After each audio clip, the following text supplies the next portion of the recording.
अस्सलाम वालेकुम स्टूडेंट्स। आज जो हम शॉर्ट स्टोरी पढ़ने वाले हैं उसका टाइटल है माई सन द फनेटिक, और राइटर जिसके जो हैं वो हनीफ कुरैशी साहब हैं। माई सन द फनेटिक का मतलब है कि मेरा शिद्दत पसंद या मेरा जुनूनी बेटा। ठीक है, सबसे पहले हम इसके कैरेक्टर पढ़ते हैं। 3 मेन कैरेक्टर जो हैं इस शॉर्ट स्टोरी के अंदर इस्तेमाल हुए हैं बार बार। सबसे पहले जो है वो परवेज़ जो है वो मेन कैरेक्टर है स्टोरी का, और अली जो है उसका ये फादर है।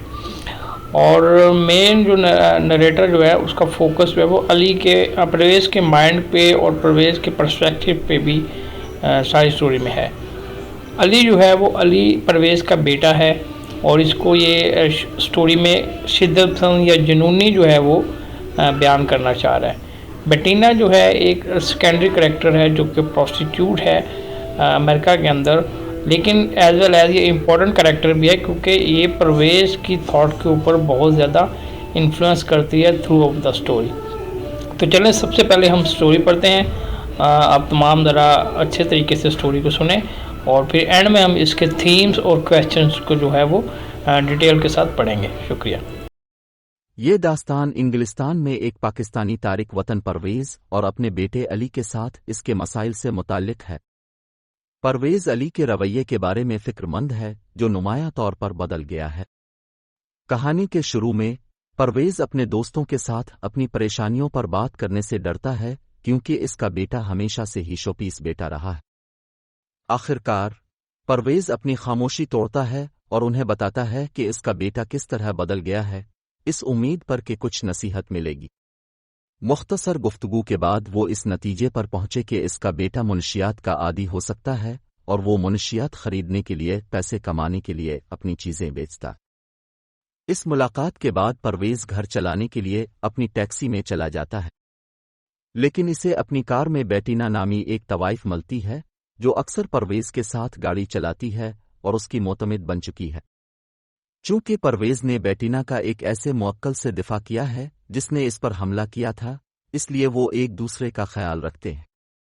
परवेज़ बेटीना को बताता है कि उसने क्या मुशाहिदा किया है, और वो और उसके दोस्त समझते हैं कि इसका बेटा ये तमाम अजीब व गरीब हरकतें करता है क्योंकि वो नशे का आदी है। बेटीना परवेज़ को हिदायत करती है कि उसे अपने बेटे का मुशाहिदा कैसे करना है ताकि ये मालूम किया जा सके कि आया इसमें जिस्मानी तौर पर कोई खराबी तो नहीं है।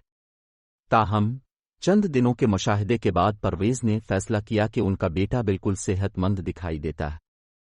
परवेज़ ने सिर्फ एक जिस्मानी तब्दीली का मुशाहिदा किया है कि अली दाढ़ी बढ़ा रहा है, और पता चला कि इसका बेटा अपनी चीजें नहीं बेचता, वो सिर्फ उन्हें देता है। परवेज़ ने देखा कि अली दिन में 5 वक्त की नमाज पढ़ता है, हालांकि इसकी परवरिश मजहबी तौर पर नहीं हुई थी। परवेज़ ने अपने बेटे को अपने हालिया रवैये के बारे में बात करने के लिए रात के खाने पर मदऊ करने का फैसला किया। इब्तिदा में अली ने इस दावत को मुस्तरद कर दिया, लेकिन बाद में उसने इसे कबूल कर लिया। इस मुलाकात के दौरान परवेज़ बहुत पीते हैं और वो झगड़ने लगते हैं। अली अपने वालिद के तर्ज जिंदगी पर तनकीद करता है क्योंकि उनकी राय में उनके वालिद मगरबी तहजीब में बहुत ज्यादा मुलव्वस हैं और शराब पीकर और सुअर का गोश्त खाकर पाकिस्तानी कवानीन को तोड़ते हैं। अली अपने वालिद से कहता है कि वो अपनी तालीम तर्क करने जा रहा है क्योंकि उनके नुक्ता नज़र से मगरबी तालीम एक मुखालिफ मजहब रवैया को फ़रोग़ देती है।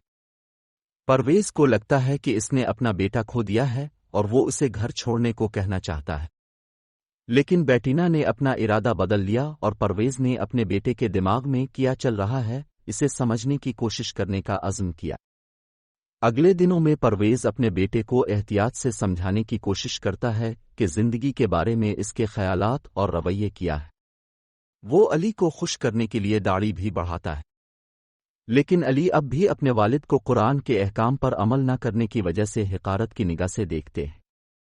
कुछ दिनों बाद जब परवेज़ बेटीना के साथ अपनी टैक्सी में गाड़ी चला रहा था तो उसने अपने बेटे को फुटपाथ पर चलते हुए देखा। परवेज़ अली को अंदर आने और उनके साथ गाड़ी चलाने को कहता है। कार में बेटीना अली के साथ बातचीत करने लगती है, लेकिन जब वो अली को समझाने की कोशिश करती है कि इसके वालिद इससे बहुत प्यार करते हैं, अली नाराज हो जाता है और बेटीना को नाराज करता है।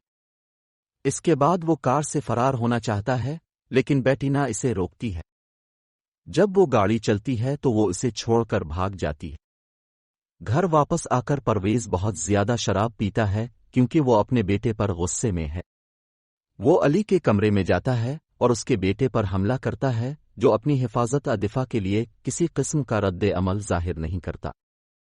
جب پرویز اسے مارنا چھوڑ دیتا ہے تو علی اپنے والد سے پوچھتا ہے تو اب جنونی کون ہے؟ جی تو سٹوری سنی آپ نے، چلیں ابھی ہم اس کی تھیمز ڈسکس کرتے ہیں کہ اس میں کون کون سی مین تھیمز جو ہیں وہ ڈسکس کی گئی ہیں۔ سب سے نمبر 1 ہائبریڈیٹی، نمبر 2 پہ آئیڈینٹی کرائسس دکھایا گیا ہے، نمبر 3 پہ ریشیل ڈسکریمنیشن دکھائی گئی ہے، نمبر 4 پہ کلچرل کلیش دکھایا گیا ہے، کس طرح سے اسلامک اور ویسٹرن کلچر کا آپس میں کلیش ہو رہا ہے۔ سیکچولیٹی کا ایلیمنٹ بہت زیادہ دکھایا گیا ہے کہ کس طرح سے عام پروسٹیٹیوٹ جو ہے وہ وہاں پہ مل رہی ہے۔ ریڈیکلزم اور ایکسٹریمزم بہت دکھایا گیا ہے کہ کس طرح سے ہم اسلام سے دور ہوں گے تو ریڈیکلزم اور ہم ایکسٹریمزم پہ جائیں گے۔ اسلام جو ہے یا دین جو ہے کبھی بھی آپ کو ایکسٹریمزم کی طرف نہیں لے کے جاتا، بلکہ انسان خود جو ہے وہ ایکسٹریمزم کی طرف جاتا ہے۔ ویسٹ کا اوپریسونیس دکھایا گیا ہے کہ کس طرح سے ویسٹ میں کرپٹ ہے، گیمبلنگ ہے، ڈرنکنگ ہے اور موریلٹی کا جو بیڑا گرک انہوں نے کیا ہوا ہے۔ تو یہ کچھ مین تھیمز تھی جو اس شارٹ سٹوری میں ڈسکس کی حنیف قریشی صاحب نے۔ اور جو کویسچن جو ہے وہ ایگزام میں اس کے پوچھے جا سکتے ہیں وہ یہ آ سکتا ہے کہ تھیمز پوچھی جا سکتی ہیں کہ اس سٹوری میں کون کون سی مین تھیمز ہیں۔ اور نمبر 2 پہ حنیف قریشی جو ہے as a modern fiction writer ہے، اس کو آپ نے ڈیٹیل میں بتانا ہے اور جو اس میں ماڈرن فکشن کے رائٹر کی جو ایلیمنٹس استعمال کیے ہیں اس کو آپ نے ڈسکس کرنا ہے۔ تو ہوپ آپ کو آج کی سٹوری جو ہے وہ سمجھ آ گئی ہوگی۔